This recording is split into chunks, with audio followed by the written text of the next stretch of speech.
एक बहुत ही भोला भाला सा आलसी लड़का था। वो कोई काम नहीं करना चाहता था, बस खाना खाता, घूमता और सोते रहता था। एक दिन उसे किसी ने बताया कि एक आश्रम है जहाँ पर कुछ नहीं करना पड़ता है और हर दिन 2 समय का खाना और नाश्ता मिलता है, तुम वहाँ जा कर के रहो। उस आलसी लड़के ने सोचा कि ये तो बहुत ही बढ़िया है और वो उस आश्रम में जाकर रहने को सोचा। और फिर वो भोला भाला आलसी लड़का अपना सारा सांसारिक जीवन छोड़कर उस आश्रम में जाकर रहने लगा। आश्रम में गुरुजी रहते थे। वो कुछ समय सबको प्रवचन देते हैं। वो आलसी लड़का सुनता था, बाकी समय आराम करता था और फिर भरपेट खाना खाकर सो जाता था।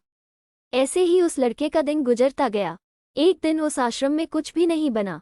नाश्ते के समय नाश्ता नहीं मिला। उसने सोचा नाश्ता नहीं मिला, भोजन तो मिलेगा। अब भोजन के समय भी उसे भोजन नहीं मिला। लड़का दौड़ करके गुरुजी के पास गया और उसने पूछा कि आज भोजन क्यों नहीं बना। गुरुजी ने कहा कि बेटा, आज एकादशी है और जितने भी आश्रम के सदस्य हैं उनका उपवास है और तुम्हारा भी आज उपवास है, आज भोजन नहीं बनेगा। वो लड़का आलसी था और उसे भूख भी बहुत लगता था। उसने गुरुजी से बोला कि मैं उपवास नहीं रहूंगा, मुझे भूख लगी है, मैं खाना खाऊंगा। गुरुजी ने बोला ठीक है, जाओ भंडारे में से सामान लेकर के आओ और आश्रम में नहीं बाहर ले जा करके बना लो, लेकिन याद रखना भोजन बनाने के बाद सबसे पहला भोग भगवान को लगाना और फिर तुम प्रसाद पाना। वो लड़का बोला ठीक है और फिर अनाज लेकर नदी की ओर पहुंचा। भोजन पकाने लगा, तैयार हुआ। उसके बाद कहने लगा कि भगवान श्री राम आए, पधारिए, भोग लगाइए।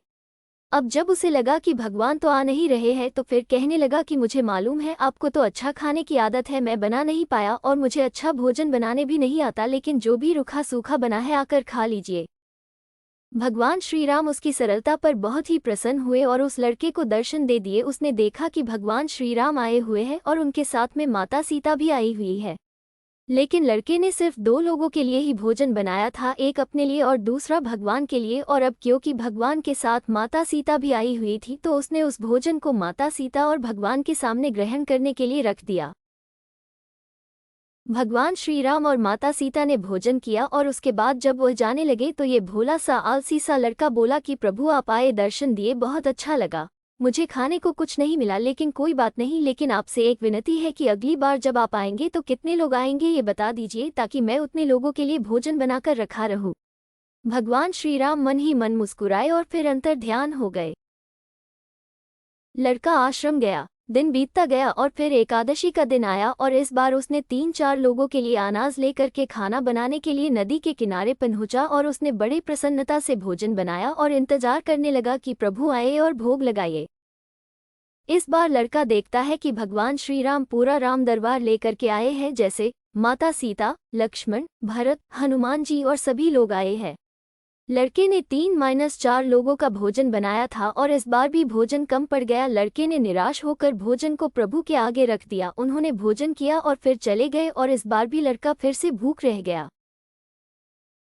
अब लड़का फिर आश्रम गया, दिन बीतता गया और फिर एकादशी का दिन आया और इस बार गुरुजी से कहने लगा कि गुरुजी मुझे इस बार थोड़ा ज़्यादा अनाज चाहिए। गुरुजी सोचने लगे कि यह इतना सारा अनाज का करता क्या है, कहीं इसे बेचता तो नहीं है। फिर उन्होंने कहा कि ठीक है, भूख से परेशान रहता है। लड़के ने कहा कि नहीं गुरुजी, मैं भूख से परेशान नहीं रहता हूँ, प्रभु के साथ बहुत लोग आते हैं, उनको भी तो भोजन करना पड़ता है। गुरुजी को लगा कि लड़का पागल हो गया है, लेकिन गुरुजी ने सोचा कि चलो एक बार चलकर देखते ही कि लड़का इस अनाज का करता क्या है। वो भोला सा लड़का अनाज लेकर के नदी के किनारे पहुंचा और इस बार भोजन बनाया नहीं। उसने सोचा कि प्रभु हर बार ज्यादा लोगों को लेकर के आते हैं, इस बार वो जितने भी आएंगे खुद बना करके भोग लगा लेंगे और फिर प्रेम से प्रभु को बुलाने लगा। गुरुजी ये सब छुपकर देख रहे थे कि ये भोजन तो बनाया नहीं और प्रभु को बुला रहा है। लेकिन लड़के ने देखा कि इस बार प्रभु के साथ बहुत से लोग आए हुए हैं, तो उसने प्रभु के सामने हाथ जोड़ करके कहा कि प्रभु माफ करना, आप बहुत सारे लोग आते हो, मुझे संख्या पता नहीं होती है और मेरी हिम्मत भी नहीं होती है कि इतने सारे लोगों के लिए भोजन बनाऊं। आप स्वयं आइए, बनाइए, खाइए और भोग लगाइए। प्रभु मुस्कुराते हैं और अपने साथ आए सभी लोगों के साथ मिल करके भोजन बनाते हैं। गुरुजी ये सब छुप करके देखते हैं और फिर लड़के के पास आ करके कहते हैं कि तुम ये कर क्या रहे हो। लड़का कहता है कि गुरुजी आपको दिख नहीं रहा है कि भगवान श्री राम पधार चुके हैं, माँ सीता आई हुई है, हनुमान जी आए हैं और भी सभी लोग आए हुए हैं, भोजन बन रहा है। गुरुजी ने बोला कि पागल हो गया है, मुझे तो कोई दिख नहीं रहा है।